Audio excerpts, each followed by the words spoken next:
அனைவருக்கும் வணக்கம். 17ஆம் நூற்றாண்டு ஒரு அதிகாலை பொழுதில் எகிப்திலிருந்து வந்தவர்கள் டெல்லி பட்டினத்தில் அரண்மனை வாசலில் நெடுநேரம் காத்திருக்கின்றார்கள். வாயில் காவலனிடம் சொல்கின்றார்கள், மன்னர் எப்போது எங்களை அழைப்பார் என்று. முகலாய சக்கரவர்த்தி அந்த வீரனை அழைத்து, எனக்காக எகிப்து நாட்டிலிருந்து வந்திருக்கின்ற அந்த குழுவினரை அழைத்து வாருங்கள் என்று உத்தரவிடுகின்றார்.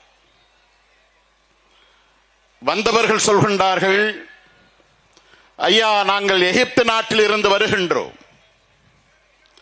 இயேசு கிறிஸ்து பிறப்பதற்கு முன்பாக 2700 ஆண்டுகளுக்கு முன்பாக நைல் நதியின் குறுக்கே சால் கட்வா என்கின்ற ஒரு அணையை நாங்கள் கட்டினோம்.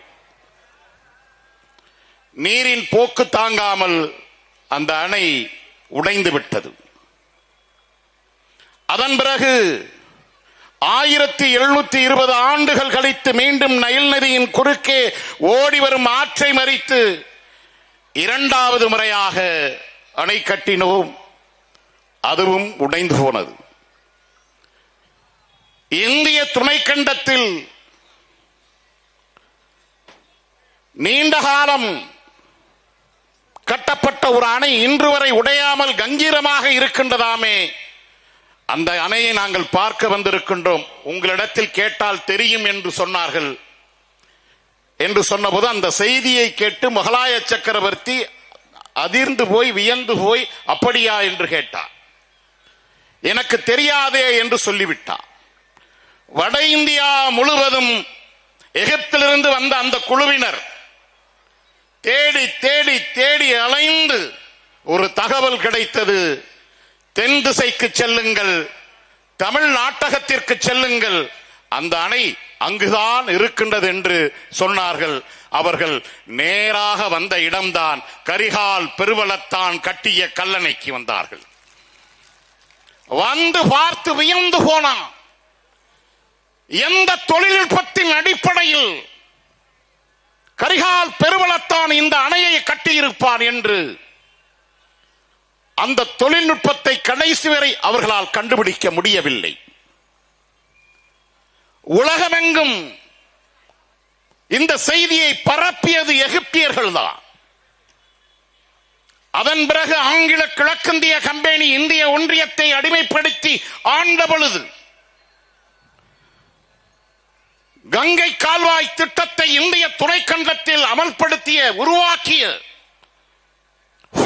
ஸ்மித் என்பவன் இதே கல்லணைக்கு வந்து பார்க்கின்றான். பார்த்துவிட்டு ஆச்சரியத்தில் உறைந்து போய் அவன் பதிவு செய்கின்றான், மானுடகுல வரலாற்றில் பொறியியலின் உச்சத்தை நான் கரிகால் பெருவளத்தானிடமிருந்து கற்றுக்கொண்டேன் என்று சொன்னான்.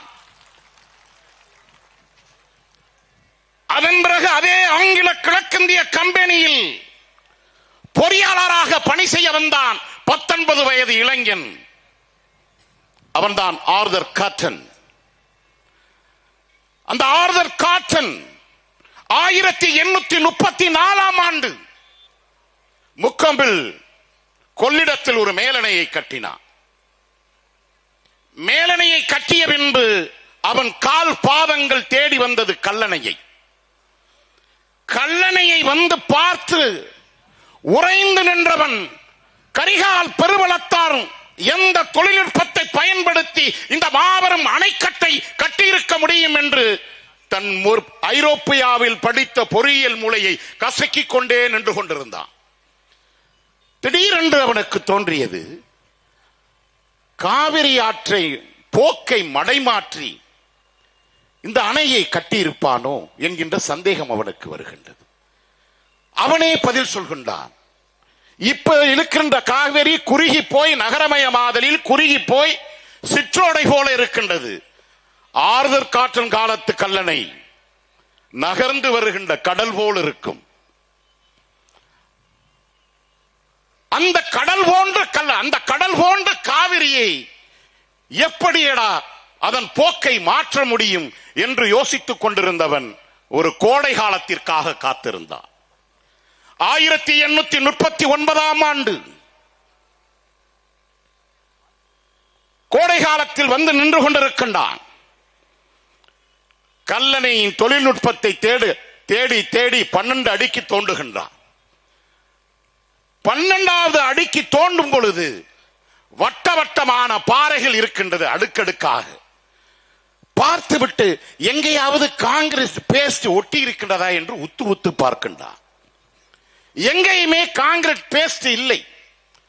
ஒவ்வொரு கல்லும் ஒட்டப்படாமல் வட்ட வடிவிலே இருக்கின்றதை தவிர அது ஒட்டுவதற்கான எதுவுமே இல்லாமல் இருக்கின்றது. அப்பொழுது பக்கத்தில் ஓடுகின்ற ஒரு ஓடையில் கொண்டு போய் காலை நனைக்கின்றான்.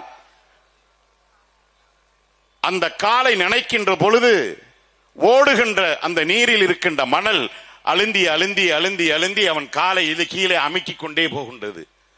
அவன் பொறியியல் மூலையில் திடீரென்று ஒரு வெளிச்சம் பற்றும் போது, ஆஹா, கரிகால் பெருவளத்தா, இதுவா உன் தொழில்நுட்பம் என்று வியந்து போனவன் ஓடுகின்ற ஆற்றை மறித்து நீரும் மணலும் பரம்பராட்டியம் ஆடுகின்ற மணற் பரப்பிற்குள் மிக அதிகமான எடை கொண்ட வட்டவட்டமான கற்களை போட்டுக்கொண்டே வருகின்ற பொழுது ஒவ்வொரு கல்லாக அடுக்கப்பட்டு ஒரு இடத்தில் நிலை பெற்று நிற்கின்றது. அதே போல ஒட்டுமொத்த ஆற்றின் குறுக்கே வட்டவட்ட கற்களை எல்லாம் போட்டு அதற்கு மேலே தூணி எழுப்பியதை கண்டுகொண்டான் ஆர்தர் கார்டன். கண்டுகொண்டு அவன் கண்களில் இருந்து கண்ணீர் வழிகின்றது. அவன் எழுதுகின்றான், தன்னுடைய பயோகிராபியில் எழுதுகின்றான், ஆர்தர் கார்டன் எழுதுகின்றான், நான் ஐரோப்பிய நாடுகளில் லண்டன் மாநகரத்தில் பொறியியல் படித்தேன் என்கின்ற திமிர் இருந்தது என்னிடத்தில். அந்த திமிரை ஒரே ஒரு நொடிக்குள் அடித்து நொறுக்கியது கரிகால் பெருவளத்தான் என்கின்ற தமிழ் மூளை என்று பதிவு செய்கின்றார். அந்த கரிகால் பெருவளத்தானுக்கு 4000 கோடி ஆட்டையை போட தெரியவில்லை. தெரிந்திருந்தால் அவனும் அறிவாலயத்தில் கொத்தடிமையாக இருந்திருப்பான். ஏன் இதை பதிவு செய்கின்றேன் என்றால், நண்பர்களே, இந்த திருட்டு திராவிட கூட்டம் தான் சோழர் காலத்து நீர் மேலாண்மையை உலகமே கொண்டாடி கொண்டிருக்கின்ற பொழுது ராஜராஜ சோழனை பார்ப்பனர்களின் அடிமை என்று இந்த திராவிட கூட்டம் நம்மிடம் பொய்யை பரப்பிக் கொண்டு ராஜராஜ சோழனை கேவலப்படுத்திக் கொண்டிருக்கின்றது. இந்த திராவிட கூட்டம். ராஜராஜ சோழன் என்ன செய்தான் தெரியுமா? நாகப்பட்டினத்திலிருந்து கேரளா கோழிக்கோடு வரை ஒரு மிகப்பெரிய பெரு வணிக பாதையை உருவாக்கினான் ராஜராஜ சோழன். இன்றைக்கு உலக வல்லாதிக்கமாக வளர்ந்து கொண்டிருக்கின்ற சீனா உலகம் முழுவதும் ஒரு பொருளாதார பாதையை, இந்த எக்கனாமிக்கல் சில்க் காரிடர் என்று சீனா உருவாக்கி கொண்டிருக்கின்றது. இன்றைக்கு உலகத்திற்கே ஒரு பொருளாதார வழித்தடத்தை அன்றைக்கே உருவாக்கி காமித்தது நம்முடைய ராஜராஜ சோழன். அந்த ராஜராஜ சோழனைத்தான் கேவலப்படுத்தி பிராமணர்கள் அடிமை என்று இந்த திருட்டு திராவிடர்கள் ஒப்பாரி வைத்துக் கொண்டிருக்கின்றார்கள். அன்பான உறவுகளே, கல்லணைக்கு நிகரான ஒரு அணை இதோ பக்கத்தில் திருக்காட்டுப்பள்ளியில் கச்சமங்கலத்தில் இருக்கின்றது. கர்னல் மெக்கன்சி என்கின்ற ஒரு ஆங்கில பொறியாளன், அவன் சோழர் காலத்தின் நீர் மேலாண்மையை பற்றி 11 ஆவணங்களை தொகுத்து தந்திருக்கின்றான் கர்னல் மெக்கன்சி. அந்த கர்னல் மெக்கன்சி தான் குறிப்பிடுகின்றான்,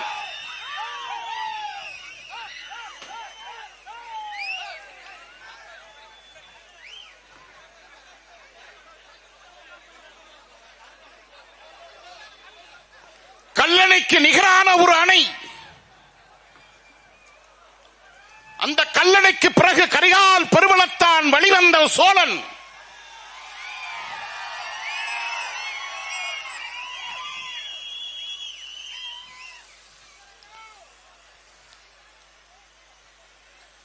திருக்காட்டுப்பள்ளிக்கு அருகே கச்சமங்கலத்தில் இதே சங்க காலத்தில் கட்டப்பட்ட ஒரு அணை இருக்கின்றது. அந்த அணையின் குறுக்கே ஓடுகின்ற ஆடு எது தெரியுமா? வெண்ணாறு. அந்த வெண்ணாற்றை உருவாக்கிய சோழ மன்னனுடைய பெயர் வின்சோழன். வின்சோழன் தான் சங்க காலத்தில் கரிகால் பெருவளத்தானுக்கு பிறகு வெண்ணாற்றை வெட்டுகின்றார். வின்சோழனுக்கு பிறகு வந்த சேந்தன் என்கின்ற ஒரு சோழன், அந்த சேந்தன் என்கின்ற சோழன் தான் திருக்காட்டுக்கு பள்ளிக்கு பக்கத்தில் இருக்கின்ற வெண்ணாற்றின் குறுக்கே கச்சமங்கலத்தில் கல்லணைக்கு நிகரான ஒரு அணையை அன்றைக்கு கட்டினார். இந்த குறிப்புகள் எல்லாம் தமிழர்கள் எழுதிய குறிப்புகள் அல்ல நண்பர்களே. நம்மளை அடிமைப்படுத்த வந்த வெள்ளைக்காரன் கர்னல் மெக்கன்சி எழுதிய குறிப்புகளை தஞ்சை சரபோஜி மன்னர்கள் காலத்தில் சரஸ்வதி நூலகம் அமைத்தார்கள் இல்லையா? அந்த சரஸ்வதி நூலகத்தின் ஓலை சுவடிகளில் இருந்து மெக்கன்சி எடுத்ததை நம் ஐயா குடவாயில் பாலசுப்ரமணியம் தன்னுடைய நூல்களில் நமக்கு வாரி வாரி வழங்கிக் கொண்டிருக்கின்றார். இந்த செய்திகளை உலக வரலாற்றிற்கு அணையை முதலில் கட்டித்தந்த தொழில்நுட்பத்தை தந்தது ஒரு தமிழ் மூளை கரிகால் பெருவளத்தான் என்றால், உலக நாடுகளுக்கு நீர் மேலாண்மையை கற்றுத்தந்தது சோழ பேரரசு. அதற்கு உதாரணம் தான் 11ஆம் நூற்றாண்டில் ராஜராஜ சோழன் குமரி மாவட்டத்தின் சுசீந்திரத்தில் கட்டிய அணை சோழன் திட்டை என்கின்ற அணை இன்று வரை உயிர் சாட்சியாக இருக்கின்றது. இந்த திருட்டு அயோக்கிய பயல்கள் செய்த வேலை தெரியுமா? என்ன தெரியுமா? ராஜராஜ சோழனும் ராஜேந்திர சோழனும் பிராந்தகனும் சேரன் மாதேவியும் உருவாக்கிய நீர்நிலைகளை எல்லாம் அழித்து குப்பை மேடாக்கி இன்றைக்கு உருகுடம் தண்ணிக்காக கோடை காலத்தில் காத்து நிற்கின்றோம். என்றைக்காவது காளி குடத்தோடு தயாலாமல் நின்ற வரலாறு உண்டா? என்றைக்காவது காளி குடத்தை வைத்துக் கொண்டு தண்ணீருக்காக கனிமொழி காத்து கிடந்த வரலாறு உண்டா? கருணாநிதி குடும்பம் காத்து கிடந்த வரலாறு உண்டா? ஜெயலலிதா கிடந்தது உண்டா?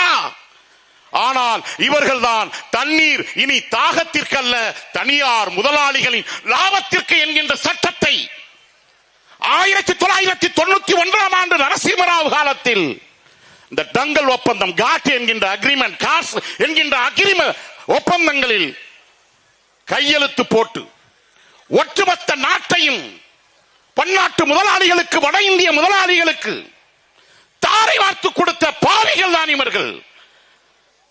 இந்த நரசிம்மராவ் இருக்கின்றாரே, அவருக்கு சிரிக்கவும் தெரியாது, சிந்திக்கவும் தெரியாது. ஒரு ஆட்டு மூளை அது. அந்த ஆட்டு மூளை போட்ட ஒப்பந்தம் தான் அதையே இன்றைக்கு திராவிட மாடல் அரசு கொண்டாந்திருக்கின்றது. 2023ஆம் ஆண்டு லேண்ட் கன்சோலிடேஷன் ஆக்ட். 12 மணி நேரம் மீண்டும் வேலை சட்டம் என்று கொண்டு வந்தவுடன் எல்லோரும் கொந்தளித்தோம், போராடினோம். ஆனால் லேண்ட் கன்சோலிடேஷன் ஆக்ட், நில ஒருங்கிணைப்பு சட்டம், 1000 ஹெக்டேர் நிலத்தில் இருக்கின்ற தண்ணீரோடு நீர்நிலையோடு பன்னாட்டு முதலாளிகளுக்கு எழுதி எடுத்துக் கொடுப்பதுதான் அந்த திட்டம், அந்த ஒப்பந்தம், அந்த சட்டத்தை திராவிட மாடலின் அரசு கொண்டு வந்தது. உலகத்திற்கே நீர் மேலாண்மையை கற்றுத்தந்த இனம், உலகத்திற்கே ஓடும் நீரில் எப்படி அணையை கட்டுகின்ற தொழில்நுட்பத்தை தந்த இனம் இன்றைக்கு காலி குடங்களை வைத்துக் கொண்டு கால்கடுக்க நின்று கொண்டிருப்பதற்கு காரணம் இந்திய வல்லாதிக்கமும் அந்த இந்திய வல்லாதிக்கத்திற்கு துணை நிற்கின்ற திராவிட கட்சிகளும் தான் காரணம். இந்த 2 பெரும் கட்சிகளை அடித்து விரட்டிவிட்டு அண்ணன் செந்தமிழன் சீமான் அவர்களில் தலைமையிலான நாம் தமிழர் ஆட்சி என்றைக்கு இந்த தமிழ்நாட்டில் மலர்கின்றதோ அன்றைக்குத்தான் இதற்கு தீர்வு. அதற்குத்தான் நம் தாய்ப்புலி சொல்கின்றார், இந்தியாவோடு இணையாட்சி, தமிழ்நாட்டில் தன்னாட்சி, தன்னாட்சி மட்டுமல்ல தமிழராட்சி, அதுவும் நாம் தமிழராட்சி என்று சொல்கின்றார். அதை நோக்கி நாம் பயணப்படுவோம். நன்றி, வணக்கம். நாம் தமிழர்.